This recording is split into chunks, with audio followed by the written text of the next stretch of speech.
Our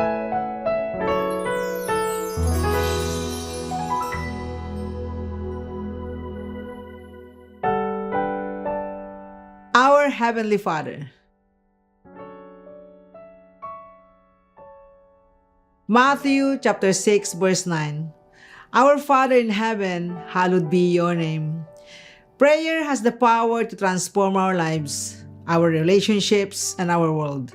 But what makes prayer effective? Today, we are going to explore one of the widely known and acknowledged influential prayers in human history, the Lord's Prayer. In Matthew chapter 6, verse 9 to 13 says, Our Father in heaven, hallowed be your name.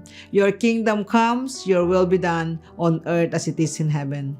Give us this day our daily bread, and forgive us our debts, as we also forgiven our debtors. And lead us not into temptation, but deliver us from evil. We need to focus on verse 9, where Jesus teaches us how to pray and how to relate to Him. Let us explore this passage together. In the preceding verses of Matthew chapter 6, Jesus warns us not to be hypocrites in prayer, because God will notice and reward those who pray in humility and sincerity. Jesus encourages people to focus on eternal rewards from God in heaven. In Proverbs chapter 22 verse 4 states, The reward for humility and fear of the Lord is riches and honor and life. There are two significant praises in Matthew chapter 6 verse 9.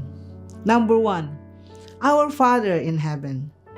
This praise means that our prayer should be addressed to God the Father in acknowledgement of His sovereignty over the universe. Jesus taught us to begin with God and His honor. It means, first and foremost, that you recognize Him as the highest authority in heaven and on earth.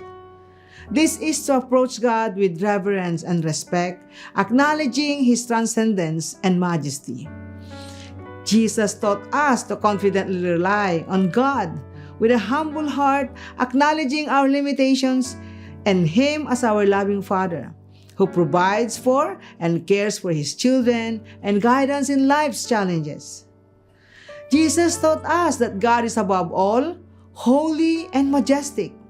Ephesians chapter 4 verse 6, One God and Father of all, who is over all, in all, and living through all. Simply to enjoy His presence.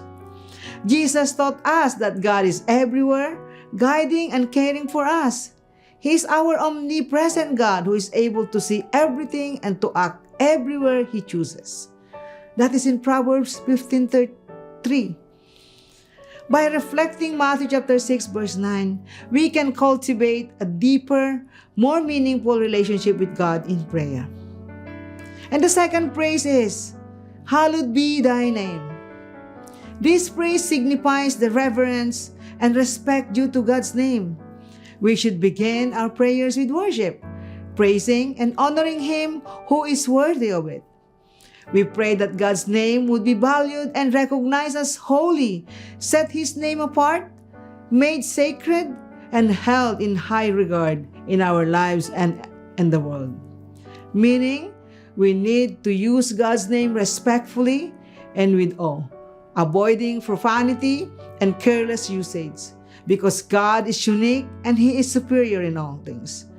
Deuteronomy chapter 5 verse 11 said, You shall not misuse the name of the Lord your God, for the Lord will not hold anyone guiltless who misuse His name. Therefore, we need to submit to His ways and know that He has a good and wonderful plan for our lives.